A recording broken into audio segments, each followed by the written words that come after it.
এবং একটা আবেদন ছিল যে দক্ষিণে মানকাচরের হয়েছে, উত্তরে মানকাচর সমষ্টির এমএলএ হয়েছে, পূর্বাঞ্চলের মানুষ এমএলএ হয় নাই।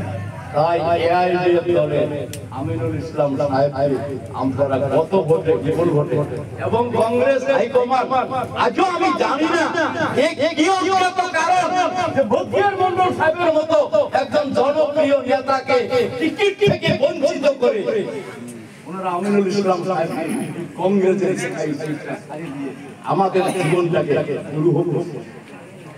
একদিকে আজমল সাহেবের নমিনি আমিনুল সাহেব নিজেও এমএলএ, কংগ্রেসের ভোটে এমএলএ, আপনাদের আমাদের ভোটে এবং পরিবার জেলা পরিষদের সব থেকে যদি মানকাচর সমষ্টি স্বাধীনতার পরে জেলা পরিষদে কেউ দুর্নীতি করছে এই আমিনুল সাহেবের পরিবার। আপনাদের মাটি বিক্রি করে খাইছে।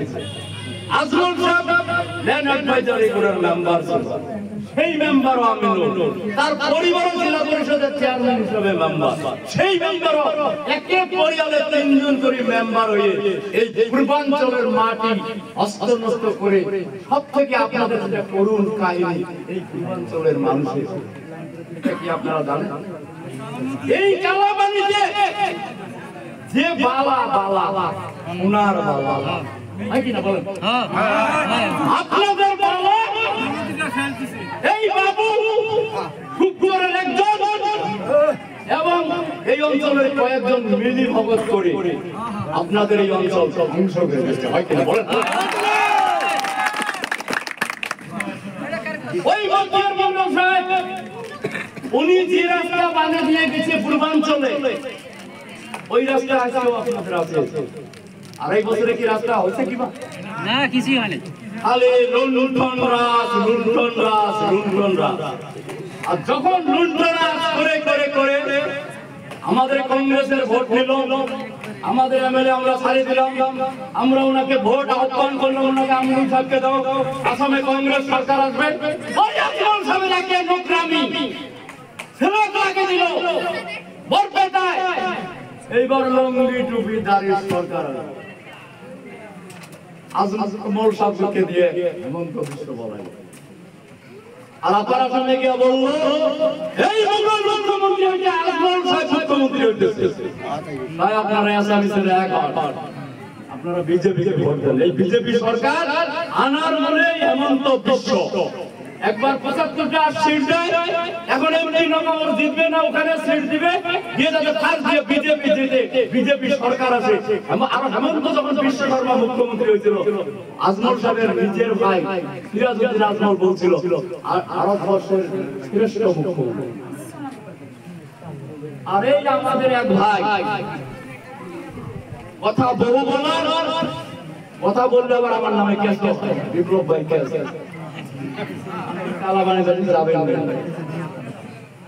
সত্য কথা বলবে।